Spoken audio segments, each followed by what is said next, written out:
Hi guys! Good morning! Happy Friday sa inyong lahat dyan. Happy ba kayo ng Friday guys? Kasi weekend na naman. So guys, ipipilix ko lang ang aking is Oliver para sa apo ko guys. Ang sarap talaga mamili guys. Ayan guys, ang cute. Para kay Bila. Ayan guys. Ang mura-mura na lang siya guys. Ayan. Tapos ayan. Tinerno ko yan. Ayan. Terno-terno. Ayan. Dating tag 14 euro guys. 50% sila guys. So pwede na. Binilhan ko na siya nito guys. Kasi mag kindergarten na siya sa September. Kaya ang binili ko may manggas na. Kasi pang kindergarten na niya.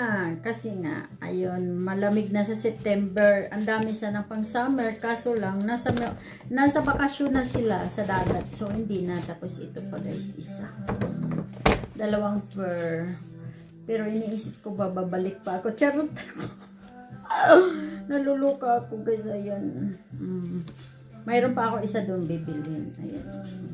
O, diba? Ang cute-cute. Kaya guys, punta kayo ng Is Oliver. Ang mumura lang. Pwede na siya. Ito guys, so 5 euro na lang. Dating 10 euro. Pwede na siya guys. Pag 5 euro, kiri natin mamili. 5 euro, 7 or 6. Hanggang 10 euro. Pwede na. Sa walang pera. Pero pag may pera ka, 20, bilhin mo. Charot. Okay guys. O, diba guys, ang cute para sa apo ko. Hintayin ko na sila pagbalik nila. Ayan. So, may pang birth na siya guys. Ay, may pang kindergarten na siya. Terno. Pag maka-time, pwede pa babalik doon. Titingnan natin kung may matira nitong...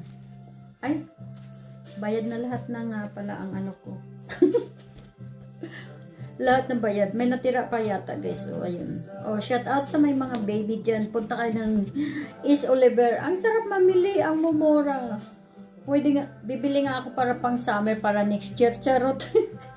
Di naman siguro masisira yun. Okay guys, thank you for watching. Ang cute ng aking damit. Ng aking damit sa aking apo pala. Aking damit ha. Ang cute ng pink. Ayan. Terno-terno siya. So, may pang kindergarten na siya. Thank you for watching.